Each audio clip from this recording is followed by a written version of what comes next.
Shalom Bapak Ibu Saudara yang terkasih. Shalom. Ya puji Tuhan kita bisa kembali lagi di dalam ibadah kita minggu pagi hari ini. Dan kita bersyukur atas pertolongan Tuhan, penyertaan Tuhan ada dalam hidup kita sampai hari ini. Dan pagi hari ini kita akan belajar satu kebenaran firman Tuhan, yaitu kembali untuk belajar tentang hukum Tuhan.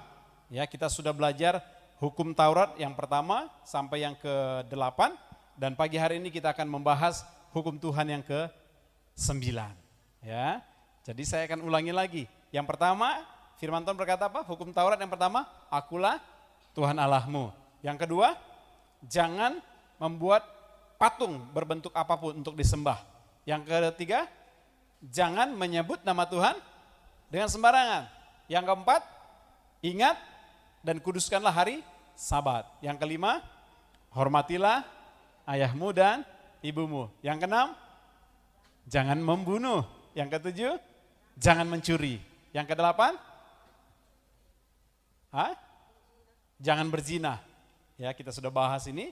Dan yang kesembilan, jangan mengucapkan saksi dusta kepada sesamamu. Nah, kita akan bahas ini Bapak Ibu Saudara yang terkasih, yaitu kita buka dulu Alkitab dari Keluaran pasal 20 ayat yang ke-16. Ya. Keluaran pasal yang ke-20 ayat yang ke-16. Ya, sudah dapat katakan amin. Kalau di Alkitab Bapak Ibu Saudara belum dapat, silahkan lihat ke monitor di belakang. Kalau saya baca yang di depan. Ya, kita baca dalam hitungan yang ketiga. 2, 3. Jangan mengucapkan saksi dusta tentang sesamamu. Sekali lagi saya sampaikan, saya akan bacakan. Jangan mengucapkan saksi dusta tentang sesamamu. Artinya apa Bapak Ibu Saudara? Kalau dalam bahasa sederhananya, jangan berbohong. Dusta sama dengan bohong. Dusta, tipu muslihat, ya, berbohong, itu kakak beradik semua itu. Ya, keponakan semua itu ya. Dusta, berbohong, saksi dusta, ya, tipu muslihat. Ya, nah, dan jelas Allah menyatakan jangan kamu menjadi saksi dusta. Jangan kamu berdusta, jangan kamu berbohong, jangan kamu menjadi orang yang melakukan tipu muslihat. Ya, kenapa sih Tuhan mau Bapak Ibu Saudara meminta kita? Karena nanti kalau kita lihat di dalam Yohanes pasal yang ke-6 itu dikatakan bahwa bapa pendusta adalah iblis. Ya, nanti kita akan baca itu. Ya. Dan perintah ini semakin diperkuat, semakin ditegaskan Tuhan di dalam Keluaran pasal 23 ayat 1 sampai 3. Mari kita buka. Keluaran 23 ayat 1 sampai ayat yang ketiga. Ya. Ini firman Tuhan luar biasa Bapak Ibu Saudara. Ya, karena apa? Bukan hampir, semua mengatur tentang hubungan kita dengan sesama kita dan juga dengan Tuhan tentunya. Ya, saya baca ayat yang pertama dari Keluaran pasal 23. Ya, ini semakin dipertegas Tuhan dari Keluaran pasal 20 tadi.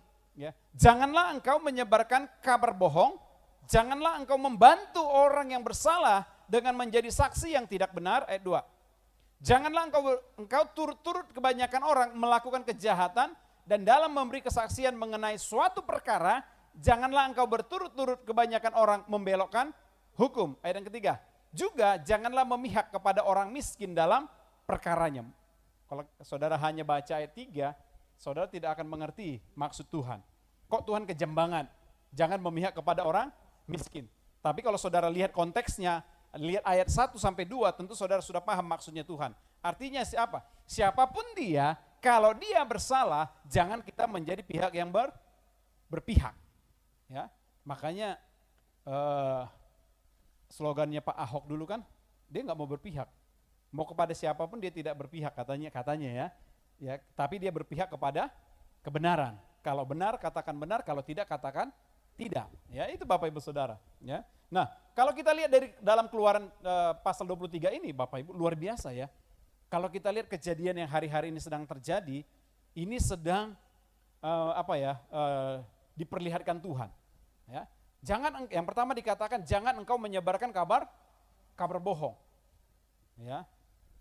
Kalau orang-orang suka gosip itu kan semakin digosok semakin sip. Belum tentu yang digosipin itu sebenarnya kabar yang benar. Tapi karena enak untuk dibicarakan, ya semakin banyak orang yang melakukan itu Bapak Ibu Saudara. Ya, tapi firman Tuhan katakan apa? Yang pertama, jangan engkau menyebarkan kabar bohong. Cek and recheck dulu. Ya, cari dulu kebenarannya, apalagi sekarang media HP. Paling gampang, kita tinggal, karena udah nggak bayar. Misalnya kita sudah langganan data, saudara sudah ada langganan data, saudara mau kirim pesan sebanyak-banyaknya setiap hari, saudara nggak akan kena cas lagi. Kalau zamannya SMS, itu orang masih berpikir untuk kirim pesan, hitung-hitung. Apalagi dulu kalau saya ingat ya, dulu kalau nggak salah Excel, itu yang dia hitung bukan per pesan, tapi per huruf. Ya per karakter. Makanya banyak orang dulu kalau kirim pesan itu disingkat-singkat. Wah enggak, jadi waktu bacanya kita juga pusing. Kenapa? Karena untuk irit-irit ya, untuk irit-irit pulsa. Karena kalau ada juga yang sekali pesan, kirim SMS itu kalau nggak salah 200 perak ya, 200 sampai 250 perak, kan lumayan. Kalau kita sehari kirim pesan 1000 kali 250 perak udah berapa? 250.000, ya kan orang udah pikir-pikir. Tapi sekarang karena sudah kepake kuota data Bapak Ibu, orang suka-suka aja, kabar apapun itu disebar begitu luar biasa. Ya, entah itu benar, entah itu bohong, dia nggak peduli, yang penting dia sebarkan. Ya. Nah, tapi firman Tuhan jelas berkata kepada saya dan saudara, jangan engkau menyebarkan kabar bohong. Ya, kemudian yang kedua apa? Jangan engkau membantu orang yang bersalah. Sudah maksudnya begini ya, salah dengan apa? Untuk menjadi saksi yang membenarkan dia, gitu loh. Ya, kalau dia bersalah, kita bantu dia untuk bertobat, baik. Tetapi konteks firman Tuhan adalah orang yang bersalah, jangan kita menjadi orang yang membantu dia untuk menjadi saksi yang tidak benar. Nah ini kasusnya FS ini makin seru untuk diikutin Bapak Ibu. Walaupun saya nggak lihat berita, saya lihat hanya di di YouTube, di berita-berita online gitu ya. Terakhir si Baradae bilang apa? Kenapa dia tembak? Karena dia katanya tidak punya kemampuan untuk menolak perintah dari jenderal. Memang itu Baradae itu adalah pangkat terendah, ya terendah di kepolisian. Ya kalau di dalam TNI itu balok merah 1, itu masih balok merah 1 Bapak Ibu Saudara, itu pesuruh-pesuruh itu, ya. Yang merintah siapa? Jenderal. Jadi itu udah yang paling top di atasnya itu, ya. Walaupun dia masih bintang 2, ya, tapi itu udah top di atas. Yang diperintah balok 1, ya, yang diperintah itu masih Barada. Jadi dia nggak punya kemampuan, keberanian untuk menolak. Ya karena memang kalau kita lihat di kepolisian itu ataupun di TNI, kalau kita dalam bawahan, itu cuma ada satu kata. Kalau komandan kita telepon, siap Pak, ya siap, selalu siap, siap, ya, siap komandan. Ya selalu kata siap, nggak ada kata enggak.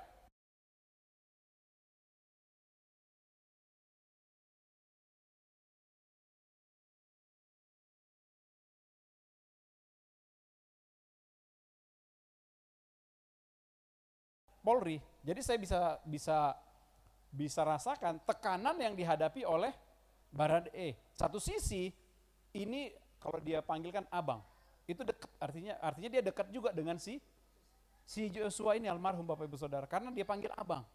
Artinya apa? Ada hubungan yang dekat sebenarnya. Ya, bahkan yang satunya kan dia nggak mau, si RR itu kan, dia nggak mau, karena pasti dia dekat sama ini. Ya, tapi ditekanlah si Baradae ini, akhirnya mau nggak mau si Baradae nembak. Saya tahu ketika dia nembak hatinya juga hancur Bapak Ibu Saudara. Saya bisa rasakan. Ya, nah kita nggak tahu apa masalahnya yang sebenarnya. Yang tahu itu hanya FS, istrinya, dan mungkin si Ma'ruf itu ya, si Kuat itu, ya hanya mereka. Karena saksi kunci sudah meninggal. Ya, saksi kunci sudah meninggal. Jadi apapun yang akan mereka bicarakan itu untuk membuktikan faktanya akan sangat sulit. Ya, makanya dikatakan begini, jangan engkau membantu orang yang bersalah dan untuk membenarkan dia. Ya, dan ini memang saya percaya banyak undang-undang hukum pidana itu yang diserap dari kebenaran firman Tuhan ini loh, Bapak Ibu Saudara. Ya, jadi jelas-jelas kita lihat bagaimana firman Tuhan ini luar biasa ya, Bapak Ibu Saudara. Jadi kalau ada orang yang bersalah, jangan saudara menjadi saksi untuk membenarkan. Tapi kalau saksi ya untuk meringankan dia boleh aja. Gimana kamu kenal orang ini? Oh, saya kenal dia, sebenarnya dia baik dan lain sebagainya, gitu Bapak Ibu ya. Terus ada lagi satu kasus yang heboh juga ya, yaitu pendeta muda ya, seorang pendeta muda membunuh temannya ya di apartemen pramuka, Bapak Ibu Saudara. Ya, lihat mukanya, saya lihat itu kayak ada kelainan sih ya. Dia membunuh, masuk lift masih senyum-senyum, ketawa-ketawa, kayak psikopat begitu ya. Kayak psikopat. Ya, karena apa? Karena saya baca profilnya dia ini orang pinter. Karena dia sempat sekolah di Amerika loh. Ya, sekolah di Amerika tapi dan kuliah di Amerika tapi nggak selesai kalau nggak salah. Dia dideportasi. Jadi artinya secara finansial dia mungkin mampu, secara pengetahuan dia mampu juga. Tapi yang saya lihat kemungkinan dia ada gangguan jiwa seperti psikopat begitu. Ya, masa teman dekat sendiri dia mau habisin. Ya, dia bilang ada 3 yang mau dihabisi. Ya, artinya dia psikopat. Makanya perlu juga untuk masuk di dalam sekolah teologi. Ini sekolah teologi perlu berbenah ya. Dan juga sinode-sinode gereja jangan terlalu gampang untuk memberikan gelar pendeta. Ya, ada orang nggak jelas dari mana datangnya, karena rajin melayani dan lain sebagainya langsung diberi gelar pendeta. Ya, nggak bisa, harus cek and recheck. Ya. Terus apa lagi? Sekolah teologi misalnya. Sekolah teologi juga karena butuh mahasiswa, siapapun ditampung. Ya, siapapun ditampung. Orang yang ya maksudnya secara psikologi nggak bermasalah, tetap aja dimasukin kadang. Nah, ini perlu juga untuk sekolah-sekolah teologi ya. Supaya apa? Hal-hal seperti itu tidak terulang kembali. Ya, tapi pada dasarnya kita tidak membenarkan dan juga tidak membela, justru ya dihukum seberat-beratnya orang kayak gitu ya, Bapak Ibu Saudara ya. Nah, jadi jangan sampai ada orang yang berusaha untuk menjadi saksi dan membenarkan dia. Itu udah keterlaluan. Ya, Bapak Ibu Saudara ya. Selanjutnya coba buka lagi yang tadi.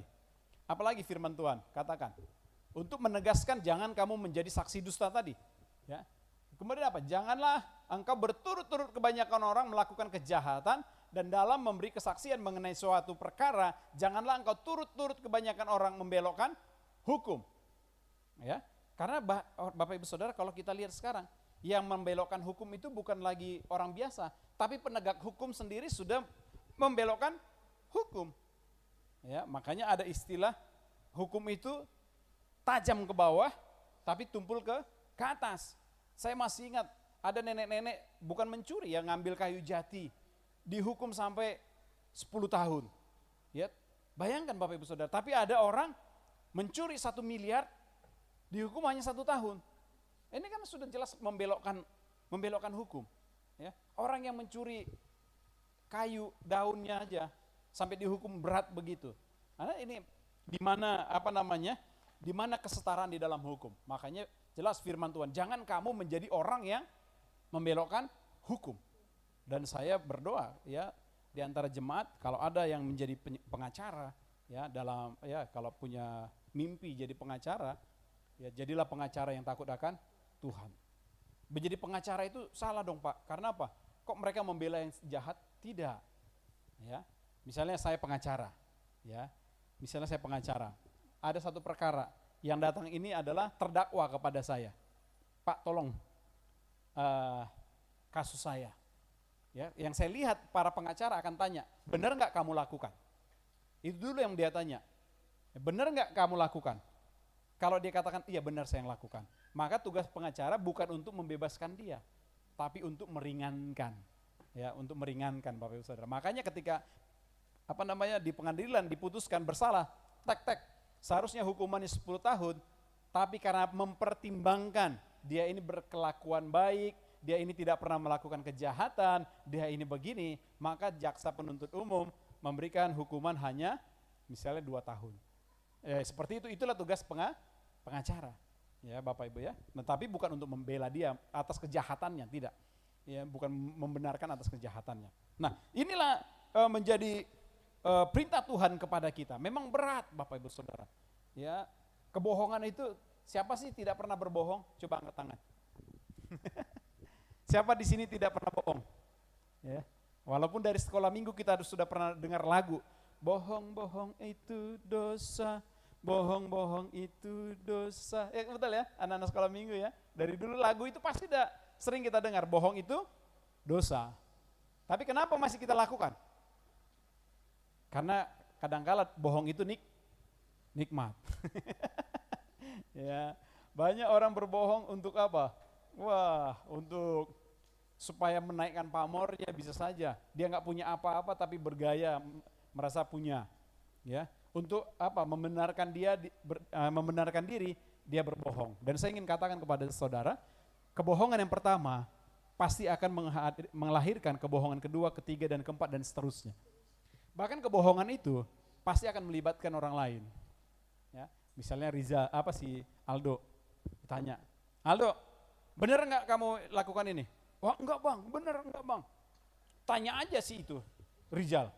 Ya, tapi diam-diam dia ngomong sama Rizal, Jal. Nanti kalau Bang Sudi nanya, bilang enggak bener Rizal ya. Awas lu ya kalau ngomong ya. Ya bener gua tanya Rizal, Jal bener enggak? Oh enggak bang. Bener lu was lu ya. Enggak bang, beneran bang. Sumpah, swear terkewer-kewer bang. Ya, demi apa? Oh demi Tuhan. Waduh, Tuhan juga dibawa-bawa untuk bohong loh. Ya, banyak orang kayak gitu, betul ya? Nah, oleh karena Tuhan tidak mau Bapak Ibu Saudara, kita jemaat Tuhan lakukan itu, ya, karena itu adalah dosa, ya. Oleh karena itu apa yang harus kita lakukan? Ya, saya akan singkat saja khotbah pagi hari ini Bapak Ibu. Apa yang kita harus lakukan? Ada dua hal melalui kebenaran firman Tuhan. Yang pertama kita buka di dalam Matius pasal 5 ayat 37. Oh ya, dan sebelum itu, sampai ke situ Bapak Ibu Saudara, ada satu peristiwa di Alkitab yang tercatat. Ada orang yang menjadi saksi dusta yang berakibat apa? Orang itu dihukum mati. Siapa coba? Ya. Siapa coba? Enggak. Ananias dia yang berdusta. Ya, dia yang berdusta, maka dia mati di tempat. Ada satu peristiwa, ada orang yang berdusta, menjadi saksi dusta tentang orang itu, padahal dia nggak bersalah.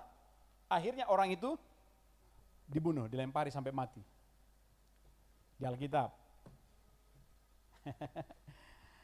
Halo, mana nih pengetahuan Alkitabnya? Halo? Perjanjian Lama. Kata kuncinya, cluenya, kata kuncinya kebun anggur. Ayo, kata kuncinya kebun anggur. Ayo. Kata kuncinya kebun anggur. Ya, ada seorang raja pengen banget kebun anggur itu, tapi yang punya tanah nggak mau kasih. Ya, tapi yang punya tanah nggak mau kasih jual. Padahal si raja bilang, udahlah aku pengen banget ini, lu bisa pilih yang mana aja deh, gue ganti kebun anggur yang paling bagus. Tapi yang punya tanah nggak mau kasih. Aduh nggak bisa karena ini peninggalan nenek moyang kami, leluhur kami.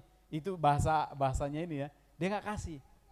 Terus apa? Si raja ini pulang, ayo pulang, dan istrinya ngomong, kamu kan raja, kamu punya semua ini. Ya kira-kira peristiwa apa itu? Hah? Waduh, sudah sampai seperti sedemikian detail, belum hafal. Belum itu juga ya. Nah betul, ya kebun anggur Nabot, ya Raja Ahab dan istrinya yang bernama Isabel. Ya paling gampang itu mengingat si Isabel itu. Karena apa? Kalau orang Batak kan bilangnya Isabel. Kalau ini sebenarnya nggak tahu deh cara bacanya gimana. Isabel, nggak tahu juga. Isabel kan bisa aja ya. Tapi yang paling gampang Isabel. Nah gitu ya, jadi sebel banget. Ya coba lihat di dalam 1 Raja-Raja 21 ayat 10. 1 Raja-Raja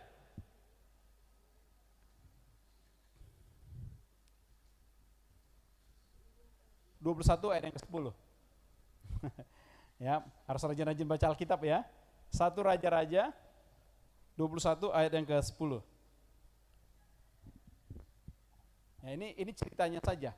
Suruh jugalah 2 orang Dursila duduk coba dari ayat yang 9. Dalam surat itu ditulisnya demikian. Ini tulisan dari si Isabel ya. Maklumkanlah puasa dan suruhlah Nabot duduk paling depan di antara rakyat. Saya 10. Suruh jugalah 2 orang Dursila duduk menghadapinya dan mereka harus naik saksi terhadap dia dengan mengatakan engkau telah mengutuk Allah dan Raja. Sesudah itu bawalah dia keluar dan lemparilah dia dengan batu sampai mati. Nanti saudara baca sampai akhir dan peristiwa itu terjadi. Dan Nabot dan keluarganya dilempari dengan batu sampai mati. Akhirnya apa? Kebun anggurnya tadi menjadi milik Raja Ahab. Dan itu menjadi sebuah kekejian yang luar biasa di mata Tuhan. Dan Tuhan berkata darahmu dan keluargamu akan tertumpah di tanah Nabot. Bapak Ibu Saudara. Dan benar ketika mereka mati itu dibunuh di tanahnya Nabot tadi Bapak Ibu Saudara. Jadi akibat saksi dusta orang bisa membuat orang lain menderita. Dan bisa kehilangan nyawa Bapak Ibu Saudara. Makanya itu sangat Tuhan tidak mau dalam diri kita.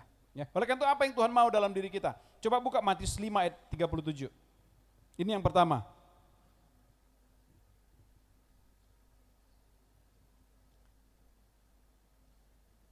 Matius 5 ayat yang ke-37. Jika ya, hendaklah kamu katakan ya. Jika tidak, hendaklah kamu katakan tidak. Apa yang lebih daripada itu berasal dari si jahat. Ini membuat kita dilema Bapak Ibu Saudara. Ya. Waktu di kampus saya ada satu pertanyaan tentang etika. Bentar, minum dulu Pak.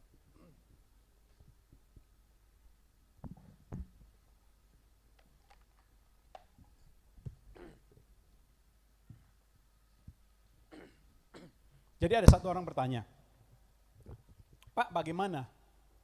Ya, ada kecelakaan. Ya, kecelakaan, si istri sudah kondisi kritis. Anaknya meninggal. Bapaknya meninggal, suaminya meninggal. Terus pas istrinya mulai sedikit bisa sadar, bertanya, mana anakku? Ya, mana suamiku? Aku mau lihat. Kalau dikasih tahu sudah meninggal, ini orang bisa mati. Ya. Kalau tidak dikasih tahu, dua-duanya sudah meninggal, kita bohong. Nah ini kadang-kala kita akan temukan di kehidupan kita sehari-hari. Betul nggak? Ada kalanya memang membuat kita akhirnya berdosa Bapak Ibu Saudara. Contoh paling gampang, ya dulu ya saya nggak tahu sekarang, bikin SIM. Siapa di sini bikin SIM? Siapa jujur? Ya, direkam nggak nih? Siapa di sini bikin SIM yang lewat praktek bener? Ola, Pak Bangun.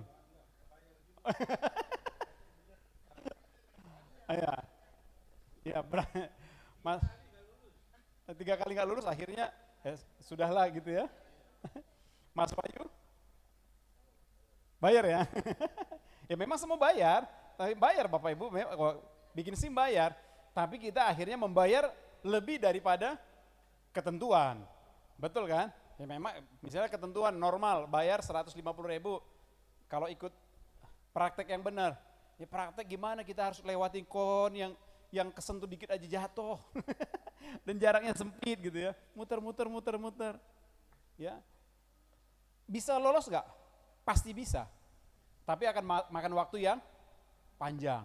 Bisa sampai 1 bulan kita datang bolak-balik. Akhirnya orang daripada pikir terlalu susah, akhirnya apa? Udahlah. Ya, karena apa? Kita akhirnya karena sistem, maka mau nggak mau akhirnya kita lakukan juga. Dosa nggak? Dosa, saya juga berdosa Bapak Ibu. Saya bayar. Saya bayar. Ya, dosa, karena apa? Mau praktek pasti gagal, karena apa? Itu susah. Ya. Dosa enggak? Dosa. Ke neraka semua dong kita. ke neraka. Itulah ada kasih karunia. Makanya Bapak Ibu, makanya hukum Taurat ini menjelaskan bahwa kita ini begitu gampangnya untuk berbuat dosa. Seperti hukum yang ke-8 kemarin, jangan berzina. Berzina bukan hanya dengan langsung berzina dengan pasangan yang lain Bapak Ibu, tapi melihat saja. Yesus berkata apa? Kamu sudah berzina. Karena apa? Dosa dalam hati. Jadi dosa yang belum kita sesuatu yang belum kita kerjakan, tapi sudah ada niat di hati, sudah menjadi dosa. Bayangkan Bapak Ibu Saudara, kalau hukum di dunia yang sudah kita kerjakan itu baru sebuah kesalahan. Tetapi firman Tuhan berkata apa? Yang masih kita niatkan, yang masih ada di dalam hati, itu pun sudah dosa. Maka betapa kudus dan betapa sucinya kita harus hidup supaya kita masuk dalam kerajaan sorga. Tetapi bersyukur ada anugerah Tuhan Bapak. Sangat bersyukur, inilah yang ingin saya katakan. Kita sangat bersyukur karena anugerah Tuhan Yesus yang memberi engkau keselamatan yang cuma-cuma. Kalau kau tidak menghargai itu, aduh luar biasa. Bukan berarti saudara sudah menerima anugerah itu maka bebas berbuat dosa. Tidak. Maka dikatakan jangan kau menganggap enteng kemurahan Tuhan. Ya, jangan menganggap enteng kemurahan Tuhan. Oleh karena itu firman Tuhan berkata, Yesus berkata begini kepada orang berdosa, aku pun tidak menghukum kamu, pulanglah dan jangan berbuat dosa lagi. Amin. Begitu saudara tahu saudara berbuat dosa, minta ampun sama Tuhan ya. Jadi kalau ya katakan ya, kalau tidak katakan tidak. Ya, menjadi saksi. Ya, istri saya pernah menjadi saksi di pengadilan Bapak Ibu Saudara ya. Ya repot karena ditanya, benar nggak? Ya satu sisi kita menjadi musuh orang yang kita lawan yang menjadi orang yang kita bela, tapi satu sisi kita mau menyatakan kebenaran. Ya, tapi tetap kita harus menyatakan kebenaran. Coba buka Yohanes 8 ayat 44. Yohanes 8 ayat yang ke-44. Iblislah yang menjadi bapamu dan kamu ingin melakukan keinginan-keinginan bapamu. Ia adalah pembunuh manusia sejak semula dan tidak hidup dalam kebenaran. Sebab di dalam dia tidak ada kebenaran. Apabila ia berkata dusta, ia berkata atas kehendaknya sendiri. Sebab ia adalah pendusta dan bapa segala dusta. Makanya tadi Yesus berkata apa? Kalau ia katakannya, kalau tidak katakan tidak, lebih daripada itu adalah berasal dari si jahat. Siapa si jahat itu? Si iblis. Ya. Tidak ada simbolis naburju Bapak Ibu Saudara. Ya, tidak ada itu. Ya. Semua simbolis itu pasti membawa kita kepada kehancuran. Makanya iblis hanya datang untuk mencuri, membunuh dan membinasakan. Itu pekerjaannya. Oleh karena jangan sekali-kali saudara mencoba-coba keluar dari kasih karunia. Kalau saudara keluar dari kasih karunia, maka saudara masuk dalam hidup kekuasaannya simbolis, ya si iblis tadi. Ya, itu yang pertama. Yang kedua, apa yang kita harus lakukan Bapak Ibu Saudara? Ya. Coba buka Efesus 4 ayat 23 sampai dengan 25. Langsung buka saja, langsung sekalian dibuka ya. Efesus pasal yang keempat ayat 23 sampai yang ke 25.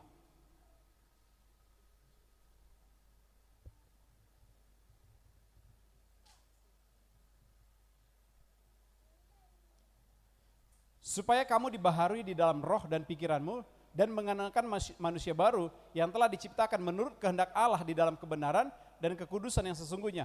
Karena itu apa dikatakan? Buanglah dusta dan berkatalah benar seorang kepada yang lain karena kita adalah sesama anggota. Ya, coba buka lagi ayat yang terakhir Kolose 3 ayat yang 9. Kolose 3 ayat yang ke-9.